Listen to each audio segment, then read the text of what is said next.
Vous allez dire, ce mec est toujours en train de boire du café. Mais c'est pas faux. Et bien bonjour YouTube, j'espère que vous allez bien. En tout cas moi ça va super, je suis très heureux de vous retrouver dans cette nouvelle vidéo. Donc aujourd'hui on va parler de caméra. Et on va parler de ma caméra principale, celle qui est en train de me filmer. Je vous montre la boîte parce que comme il est en train de me filmer, c'est compliqué de vous faire un retour de la caméra que j'utilise. On va changer ça bientôt, je vais investir dans une caméra secondaire pour faire des plans un peu plus variés, je pense une GoPro ou un truc comme ça. Mais voilà, pour le moment j'ai pas de seconde caméra, en tout cas pas dispo, donc du coup je vous montre juste la boîte. Voilà, petite anecdote, je suis parti trop loin pour une boîte, mais c'est pas grave. Donc pourquoi je veux parler de caméra? Tout simplement on arrive en 2020, donc il y a énormément de sorties de matériel prévu pour 2020 en termes de caméra, de photos, de vidéos, enfin de tout. Et comme je sais qu'il y a plus d'un an, quand j'ai dû choisir ma première caméra, ça a été une galère monstre parce qu'il y a trop de choix. Et il y a aussi trop d'avis. Et comme en plus il y a de moins en moins d'écart entre les fabricants parce qu'ils commencent à tous faire du bon matos, c'est assez compliqué. Donc moi j'ai le Sony A7 III, il y a après le Sony A7R III et maintenant l'A7R IV. Que vaut ce petit A7 III, enfin petit A7 III entre guillemets, en 2020, c'est exactement ce qu'on va voir dans cette vidéo. Je vais pas vous bassiner avec une grosse vidéo de 20 minutes ou une demi-heure, mais vous donner un peu mon avis et mon retour concret. Qu'est-ce que j'en pense en 2020? Est-ce que ça vaut le coup d'acheter cette caméra ou pas? Donc déjà dans mon cahier des charges, vous vous rappelez sûrement la vidéo que vous avez vue que j'avais faite sur le Sony A7 III. C'était de pouvoir faire de très belles photos et d'avoir un très bon boîtier pour faire de la vidéo. Et ne vous inquiétez pas, ce Sony A7 III remplit largement ces deux fonctions comme il faut. Bon, en photo, rien à dire, hein, je fais quand même un peu de photos avec, c'est pas sa fonction principale, mais je fais quand même de la photo avec et il n'y a pas de souci, les photos sont d'une qualité sublime. Les RAW sont d'une très très bonne qualité, très important de préciser ça. Franchement, sous Lightroom, c'est un truc de fou, on peut vraiment bien travailler ces photos. Alors je fais pas trop de Photoshop, je fais pas de retouches extrêmes, mais par contre, je fais de l'édition de photos sur Lightroom. Retoucher un peu les couleurs, l'expo s'il y a besoin, des choses comme ça. Et franchement, les RAW sont d'une tellement bonne qualité qu'on peut éditer ces photos sans souci. Après, en vidéo, c'est pareil. Franchement, il fait de très très belles vidéos. Alors après, le seul petit truc qui commence à me limiter un peu, pour être tout à fait honnête avec vous, c'est qu'en 4K, on peut aller que jusqu'à 30 images secondes. C'est pas souvent que j'ai besoin de faire du ralenti en 4K, et c'est pas souvent que je filme en 4K. Là, pour faire des vidéos face cam, je les fais en 4K. C'est plus sympa, je trouve. Et puis, comme il y a la possibilité de le faire, et qu'après je leur dis pour traiter les fichiers, il n'y a pas de souci. Mais après en production pro, comme je fais beaucoup de la production pour le web, des pubs pour du web, des choses comme ça, la 1080p suffit largement. Et en 1080p, on peut monter à plus de 100 images secondes. Donc là, il n'y a aucun souci. Voilà, en termes de vidéo, voilà, à part si vous avez vraiment besoin de faire que de la 4K 60, ça risque d'être compliqué.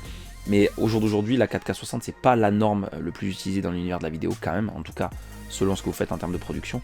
Donc pour moi, en termes de vidéo, c'est pareil, il remplit largement ces deux fonctions. Donc après, Sony A7 III est équipé d'un capteur plein format, donc voilà, du full frame, comme on dit en langage technique. Et franchement, voilà, le capteur, il est dingue. Il est dingue. Moi, je viens de chez Panasonic à la base, G80, alors qui était très bien, pour commencer, le Lumix G80, c'est un très bon boîtier, mais c'était un capteur micro 4 tiers, donc beaucoup plus petit, donc beaucoup moins lumineux. Voilà, on va pas rentrer dans les détails techniques maintenant, mais voilà, quelques soucis de luminosité derrière. Après, le petit défaut des capteurs plein format, c'est le prix des objectifs. Hein. Forcément, les focales sont super chères en plein format. Mais après, voilà, faut savoir ce qu'on veut aussi, je pense. Après, voilà, justement, sensibilité à la lumière, le Sony, il est très très bon et il s'en sort très bien. Que ça soit en photo ou en vidéo, il n'y a pas grand chose à dire. Franchement, ce boîtier, si je continue à l'utiliser aujourd'hui, c'est que je peux que vous conseiller de l'acheter. C'est un très bon boîtier. Alors oui, il n'est pas donné. Mais en gros, moi je suis parti du postulat que les trois quarts des caméras sont soit douées en photo, soit en vidéo. Par exemple, vous allez prendre mon G80 que j'avais avant, en vidéo, il était très bien. Il n'y avait pas de souci. Si vous avez les bonnes focales, il n'y a pas de souci. Mais en photo, c'était une brêle. Il faut dire ce qui est. Il ne fait pas des photos folichonnes. Après, je me suis dit, soit j'achète un appareil photo très bon pour la photo et une très bonne caméra, mais ça fait un double budget à sortir, doubles objectifs, enfin bref. Alors que là, le Sony, en final, il remplit très bien ces deux fonctions et j'ai rien à lui dire. Là, le seul investissement que je vais faire, c'est peut-être investir dans une focale spéciale vidéo. Donc c'est un petit peu différent des focales photo, surtout pour tout ce qui est production pub ou pro. Mais sinon, mis à part ça, il n'y a rien à dire. On a une prise micro pour y connecter un micro, on a une prise casque pour monitorer son son, on a une prise synchro flash, on a une double carte SD. Les batteries, elles ont une autonomie de dingue. Alors ça aussi, il faut en parler parce que voilà, les batteries jusqu'avant le Sony A7 III, donc jusqu'à l'A7R, A7R2, A7S2, je sais plus. En tout cas, jusqu'à la série 2 des Alpha, les batteries n'avaient pas une autonomie de dingue. Là, les nouvelles batteries de la A7 III, elles sont juste dingues. J'ai beau filmer en 4K 30 images secondes toute la journée, deux batteries ça suffit. J'en utilise une et demie pour être honnête. Donc voilà, même en autonomie de batterie, il est très très bien. Après, bon, dans ces autres bons points qu'on peut citer, c'est le poids. Il est très léger. Donc comme je travaille avec un Ronin S, vous l'avez vu il n'y a pas longtemps, Ronin S qui est très lourd, d'avoir une caméra assez légère, ça c'est aussi sympa. Je suis en train de commencer à monter un setup de vlogging aussi pour pouvoir amener la caméra partout avec moi. Et c'est assez utile d'avoir une caméra qui est légère, je vous le confirme à bout de bras, c'est plutôt mieux. Bon après il y a quand même quelques défauts, quelques points un petit peu chagrinants on va dire. Il n'y a pas d'écran orientable, c'est-à-dire que je ne peux pas tourner l'écran vers moi comme j'avais sur le G80. Donc moi je travaille avec un écran externe, donc c'est pas un souci. Je pense que beaucoup qui travaillent avec Sony utilisent des écrans externes. Mais si vous ne voulez pas acheter d'écran externe par exemple, sachez que l'écran n'est pas orientable. On peut le pivoter en haut ou en bas, mais on ne peut pas l'orienter vers soi complètement. Donc ça peut poser un petit souci. Il n'y a pas vraiment de fonction tactile. On peut utiliser le tactile pour faire la mise au point par exemple, et après le tactile ne fonctionne pas par exemple dans les menus. Donc ça c'est le petit point négatif que je trouve par rapport au prix du boîtier. Voilà, moi ça me dérange pas trop, c'est une habitude à prendre, même si sur le Lumix tout était tactile, donc c'est vrai qu'au début ça fait un peu bizarre. Mais voilà, ça peut déranger certains, donc je préfère le dire aussi. Après, le point noir pour moi, pour Sony, qui a été le plus dur pour moi au début, c'est ses menus. Et tous ceux qui utilisent du Sony vous diront la même chose. Les menus sont assez complexes, il y a beaucoup de menus. Alors c'est aussi bien, ça veut dire qu'il y a beaucoup de possibilités, cette caméra elle est assez dingue quand même. Mais dans les débuts, quand vous avez l'habitude par exemple de Canon ou de Nikon ou de Panasonic, je cite des marques avec lesquelles j'ai déjà travaillé, où les menus sont assez simples d'utilisation, franchement Sony c'est un casse-tête chinois le truc.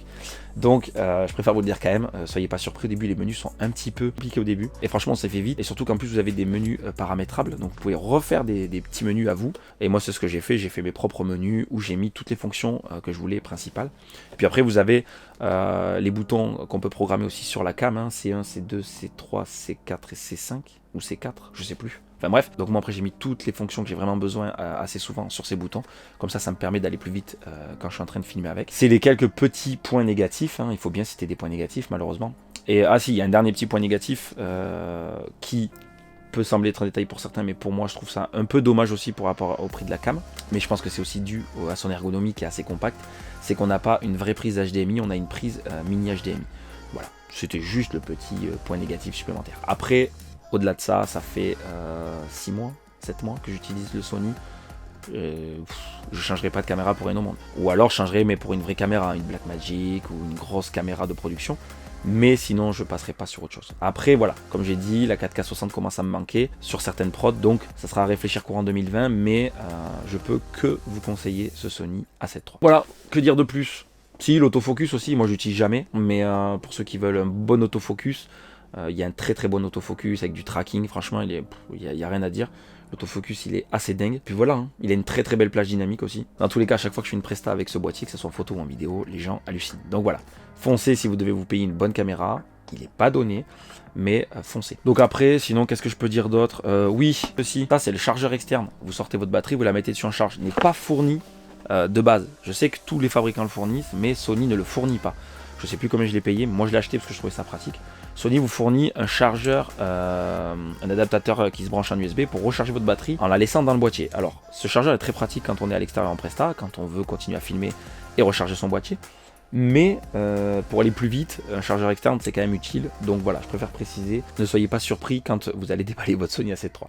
Voilà les amis, je sais pas quoi dire de plus sur ce Sony. En tout cas, si vous avez des questions à me poser sur le Sony, n'hésitez pas à les dire en commentaire. J'essaierai de refaire une vidéo complémentaire ou il y aura bien une vidéo FAQ qui va repasser par là. Donc je répondrai à vos questions à ce moment-là.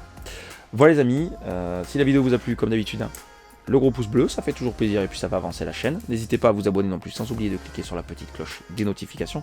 Je rappelle qu'avec un compte Google ou Gmail, ça suffit pour s'abonner. Oui, je suis chiant, je le dis à chaque fois, mais on est obligé, je vous le dis, on a trop de personnes qui regardent des vidéos sans être abonnés. C'est dommage, on pourrait être beaucoup plus. Enfin bref, n'hésitez pas non plus à venir me rejoindre sur les médias sociaux. Comme d'habitude, les liens seront en description. Je vous souhaite une excellente fin de journée et je vous dis à très bientôt. Tchuss!